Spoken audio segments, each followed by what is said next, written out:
Bonjour et bienvenue dans ce nouvel épisode du podcast Suis ton flow.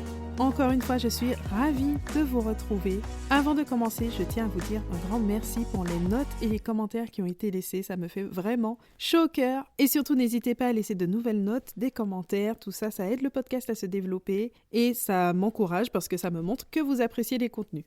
Sans plus de transition, on passe au sujet du jour. Ce qui t'empêche de te lancer. Et bien sûr, on va essayer d'apporter quelques solutions. Alors, est-ce que tu connais la différence entre un entrepreneur qui développe des projets professionnels et un rêveur? C'est très simple, c'est le passage à l'action. C'est vraiment une clé fondamentale pour réussir n'importe quel projet. Une idée sans action ne se concrétisera jamais. Mais entre la théorie et la pratique, il y a des résistances à surmonter pour réussir à se lancer. Et pas des moindres. Ce même obstacle se présente au moment de créer son entreprise, mais aussi à chaque fois qu'on se lance dans un nouveau projet, dans quelque chose de différent ou quelque chose de plus grand. En gros, à chaque fois que tu tentes une petite escapade en dehors de ta zone de confort. Alors évidemment, il n'y a pas de méthode miracle à appliquer pour ne plus avoir peur, ce serait trop beau, mais on peut essayer de comprendre ce qui nous freine vraiment et d'apporter des solutions. Et donc, première question, mais de quoi a-t-on peur ? Et mon premier conseil, ce sera ça. Ce sera de commencer par identifier ce qui te fait vraiment peur. Et pour ça, il ne faut pas hésiter à creuser pour vraiment te mettre face à la réalité. Cet exercice, tu le fais avec toi-même. Donc, ce n'est pas la peine de te cacher derrière des prétextes ou d'avoir honte de ce que tu ressens. Tu ressens quelque chose, c'est comme ça, c'est un fait. Et de toute façon, t'es pas obligé de le montrer à qui que ce soit, d'en parler à qui que ce soit. C'est une histoire entre toi et toi-même. Tu as le droit d'avoir peur, c'est même parfaitement normal et plutôt sain, parce que ça veut dire que tu as conscience des enjeux qu'il y a derrière ce que tu fais et que tu as la volonté que les choses se déroulent le mieux possible. Et parfois, une peur en cache une autre. Au premier abord, tu te dis par exemple que tu crains de ne pas trouver d'idées. Et puis en creusant un peu, tu te rends compte que ce qui te fait peur, c'est plutôt de t'investir dans un projet qui ne rencontre pas son public, et donc de faire face à un échec ou de ressentir une sorte de rejet. Et du coup, cette introspection, elle est précieuse en fait pour pouvoir réagir. On trouve toujours plus facilement des solutions une fois qu'on a réellement identifié les problèmes. Et donc justement, on va détailler quelques peurs courantes quand on se lance dans l'entrepreneuriat et des pistes pour t'aider à les surmonter. Donc la première peur, probablement la plus fréquente, la peur d'échouer, tout simplement. Un projet d'entreprise, c'est vrai que ça demande un certain investissement de sa personne, de son temps, de son énergie, voire de son argent. Alors forcément, une fois qu'on mise tout ça, on préfère que ce soit pour obtenir des résultats. Et même mieux, avoir des résultats à la hauteur de nos espérances par rapport à tout cet investissement. Qui se lancerait s'il était sûr de se planter ? Probablement pas grand monde. Et au contraire, qui oserait s'il avait la certitude de réussir, la certitude absolue que de toute façon, ça va marcher. Alors évidemment, ça, on ne peut pas le garantir, même si parfois tout semble favorable dès le départ. Par contre, tu peux dépasser cette peur d'échouer plus facilement en analysant ta situation et surtout tes alternatives. C'est-à-dire te demander concrètement, qu'est-ce que tu risques réellement ? Parce que souvent, en fait, l'enjeu n'est pas si important que ça. On a tendance à grossir les choses. Si une idée ne fonctionne pas, par exemple, tu pourras toujours en tester une nouvelle. Si un produit ne fonctionne pas, tu pourras toujours l'améliorer ou apprendre à mieux le vendre. Et si on se place vraiment à l'extrême, que tu te rends compte que l'entrepreneuriat, finalement, ce n'est pas fait pour toi, est-ce que c'est vraiment grave ? Tu seras allé au bout de ton idée, au bout de tes ambitions, tu auras vécu une formidable expérience qui t'aura fait grandir, qui t'aura fait développer de nouvelles compétences et tu auras développé un nouveau réseau. Enfin, tu auras gagné, en fait, énormément de choses. On a tendance à diaboliser le fait d'arrêter son entreprise et de se tourner vers le salariat. Mais non, ce n'est pas quelque chose de dramatique. Et ça peut être un simple choix de vie. Tout le monde n'est pas fait pour être indépendant, c'est comme ça. Il ne faut surtout pas se dire que le fait d'être entrepreneur, c'est la voie de la réussite et être salariat, c'est quelque chose en dessous de tout. Pas du tout. Et heureusement que ce n'est pas le cas. Enfin voilà, c'était juste une parenthèse. C'était une parenthèse parce que ce sont des réactions que je vois souvent et qui pour moi n'ont pas de sens. Et ça crée une sorte de honte ou alors les personnes sont obligées de justifier leur choix alors que non, ce sont deux choix de carrière différents et qu'on peut faire à un moment ou un autre de sa vie, c'est tout. Donc pour revenir à notre sujet, si tu te lances en parallèle d'une activité salariée, le risque financier, finalement, il est assez faible et tu gardes la possibilité de tout arrêter et simplement rester sur ton emploi actuel. Et si tu as quitté ton emploi ou que tu n'en avais pas, eh bien il sera toujours temps de rechercher une nouvelle opportunité. Donc là, à ce stade, tu peux te demander quels sont tes atouts, quel est ton CV, quel est ton parcours. Tout ça, ce sont autant d'éléments que tu pourras valoriser et qui te permettront de rebondir soit pour poursuivre ton projet d'entreprise, soit pour partir dans une autre direction. Et en fait, avec tous les dispositifs qui existent aujourd'hui, rien ne t'oblige à prendre des risques au-delà de ce qui te semble raisonnable. Tu n'es pas obligé de tout plaquer du jour au lendemain pour lancer ton entreprise. C'est une possibilité qui peut très bien te convenir, mais tu peux opter aussi pour la prudence, la sécurité et démarrer en douceur en assurant une stabilité financière. Donc mon conseil face à la peur d'échouer, c'est d'évaluer les risques réels et d'imaginer les alternatives qui s'offriraient à toi si vraiment, dans le pire des cas, les choses ne se présentaient pas comme tu l'espérais. Et à ce moment-là, tu peux réaliser que tu as plein de ressources pour t'en sortir. Alors on pourrait croire que face à un projet qui fonctionne, tout va bien, mais on peut faire face à une autre peur, d'un tout autre type, c'est au contraire la peur de se sentir dépassé par les événements. Alors oui, on est dans un cas positif, ton idée marche bien, tu as des clients, tu fais du chiffre d'affaires, mais ta crainte c'est de ne pas suivre le rythme du développement de ton entreprise, ne pas réussir à gérer toutes les casquettes de l'entrepreneur entre l'administratif, la gestion courante, la communication, les prestations, etc. Alors là-dessus, je peux te donner 2 pistes de réflexion. La première, c'est que tu n'es pas obligé de tout gérer seul. Alors au début, c'est généralement comme ça qu'on se lance, déjà pour apprendre, et pour tenir un budget serré. Mais quand tu atteins tes limites ou quand tu te retrouves face à des compétences que tu ne maîtrises pas, si tu as la possibilité de te faire aider, c'est sans doute le meilleur choix que tu puisses faire. Le fait de déléguer certaines tâches ou de travailler en équipe, non seulement ça te permet de te dégager du temps et de profiter de compétences que tu n'as pas, mais en plus ça te donne un nouveau souffle.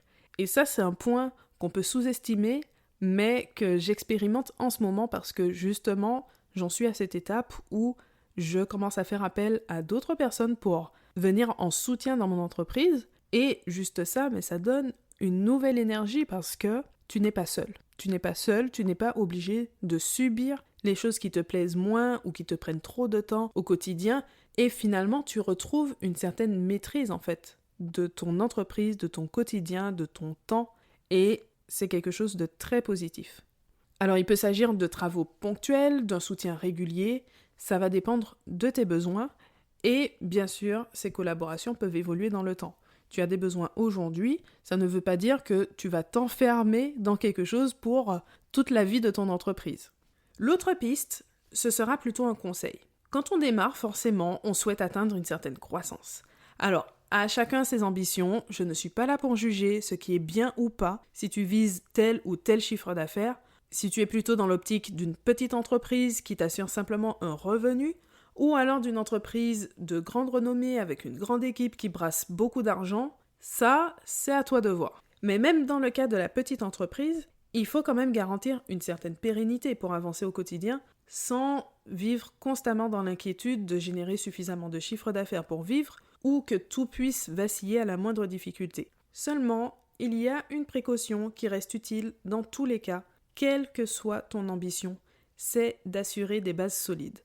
N'importe quelle construction commence par là.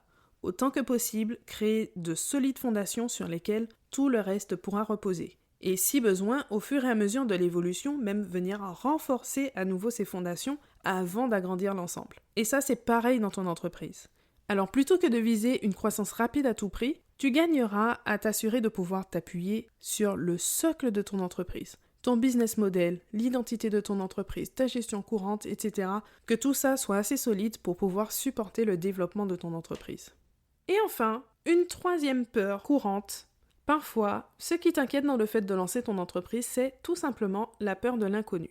Après tout, c'est un univers que tu ne côtoies pas forcément au quotidien, on n'a pas tous des indépendants dans notre entourage proche, on a l'impression que c'est une alternative qui n'existe même pas quand on est à l'école, et du coup, il y a un côté un peu mystérieux. Tu connais les très grandes lignes, mais tu ne sais pas à quoi t'attendre concrètement. Comment faire pour que ça se passe au mieux? Quelles sont finalement les règles du jeu? Alors, ça ne va peut-être pas te rassurer, mais je tiens à rester honnête, il n'y a pas de mode d'emploi universel. Si on connaissait la méthode infaillible du succès, tout le monde réussirait. Par contre, il y a des clés, il y a des stratégies et énormément de compétences qui peuvent être développées par l'expérience du terrain et par l'apprentissage plus ou moins théorique. Et ça, c'est une bonne nouvelle. En plus, tu n'es pas obligé de te contenter de ta propre expérience pour apprendre. Tu n'es pas obligé de commencer par rater pour ensuite corriger. C'est pas systématique. Et tu as tout intérêt, au contraire, à profiter aussi de l'expérience des autres. Alors, face à cette peur de l'inconnu, le conseil que je peux te donner sera très simple. Fais en sorte de réduire le champ de cet inconnu. On dispose de beaucoup trop de moyens aujourd'hui pour rester bloqué à cet état. Qu'est-ce qui te fait peur ? L'administratif, le marketing, trouver des clients, définir des tarifs ? Alors, lis des articles de blog, écoute des podcasts, regarde des vidéos, suis des formations, bref, consomme du contenu qui pourra dissiper un peu le brouillard. À cette étape, le but n'est pas de devenir spécialiste dans chacune de ces thématiques et surtout pas de t'enfermer dans un apprentissage sans fin et de ne jamais passer à la pratique. Ça, c'est un gros piège et finalement, c'est une forme de procrastination. C'est la procrastination active. Tu es à fond dans ton apprentissage, tu as toujours des choses à apprendre pour faire encore mieux et tu ne passes pas à l'action. Non, c'est pas ça le but, mais simplement de te documenter suffisamment pour que ce qui jusque-là te semblait complètement opaque, ça devienne assez familier. Tu peux te construire une sorte d'écosystème pour nourrir tes connaissances grâce au contenu de quelques références dont tu vas t'imprégner au fil du temps. Et si pour toi l'inconnu est d'ordre général, par exemple, qu'est-ce qu'un freelance doit gérer au quotidien, c'est quoi sa vie, quels sont les paliers qu'on passe au fur et à mesure du développement, tu as accès à énormément de contenu là encore parce que le petit plus, c'est que tu n'as pas seulement les contenus vraiment techniques dans un domaine particulier, mais tu as aussi la possibilité de découvrir le cheminement d'autres personnes qui sont passées par là avant. Il y a les entrepreneurs de grande renommée, mais aussi des personnes qui sont beaucoup plus proches de ta réalité et à qui tu pourras t'identifier plus facilement. Il y a beaucoup d'entrepreneurs qui se sont lancés il y a quelques mois ou quelques années et qui documentent leur parcours, leurs questionnements, leurs réussites, leurs échecs, leurs apprentissages. Et ça, ce sont autant de ressources pour t'aider à te mettre dans la peau d'un indépendant et ne plus te sentir complètement perdu. En fait, tu te rendras compte que tu n'évolues pas seul, qu'on passe tous par le même type de difficultés, et au fur et à mesure, le réseau que tu vas construire comme ça va devenir un de tes meilleurs alliés. Finalement, le plus dur en général, c'est tout simplement de faire le premier pas. C'est celui sur lequel on porte toute la responsabilité comme si, à l'instant même, ta vie allait se métamorphoser.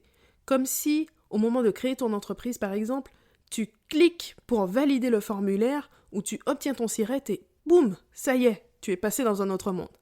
Heureusement, en général, les choses évoluent assez progressivement pour nous laisser le temps, justement, de nous préparer à faire face. Et je me répète un peu, mais tu n'es pas obligé de prendre de grands risques pour te lancer. Tu peux démarrer avec un petit budget, tout en douceur, pourquoi pas en cumul d'un emploi stable qui t'assure une sécurité financière. Si tout ça t'aide à faire le premier pas, c'est positif. Ça peut t'aider simplement à te lancer, à te familiariser avec l'entrepreneuriat. Tu verras si ça te convient, si ton idée fonctionne, tu réajusteras, tu apprendras les fondamentaux et ensuite tu entreras dans une démarche de développement. C'est parfaitement normal d'avoir certaines résistances, c'est parfaitement normal d'avoir peur et tu as quand même pas mal de moyens d'action pour réduire ces peurs et comme ça les surmonter plus facilement. En fin de compte, l'essentiel c'est de commencer quelque part. L'objectif aujourd'hui, c'était simplement d'apporter ce coup de boost parce que je vois beaucoup de créateurs d'entreprises qui sont un peu coincés avec leurs projets, qui restent à cette étape d'apprendre, de se renseigner ou simplement de rêver, de se dire ça serait bien qu'ils fassent, mais qui n'osent pas. Et donc, si tu es dans cette situation, j'espère que ça va te booster. Tu peux prendre le temps de faire ce travail d'introspection pour analyser ce qui te fait peur, voir les solutions que tu peux apporter, agir concrètement sur les leviers qui peuvent te permettre de réduire tes peurs, et à un moment, il faut juste te lancer. Le fait de te lancer ne va pas tout changer du jour au lendemain. Ce n'est qu'une étape, et tu auras le temps de voir comment ça va évoluer, comment tu vas progresser. Donc, go! Merci d'avoir écouté cet épisode jusqu'au bout. Si tu sais que ça va aider d'autres personnes qui sont aussi bloquées à cette étape, surtout n'hésite pas à partager ce podcast. En tout cas, j'espère que ça fera son travail pour aider à se lancer. Quant à nous, on se retrouve très bientôt dans un nouvel épisode.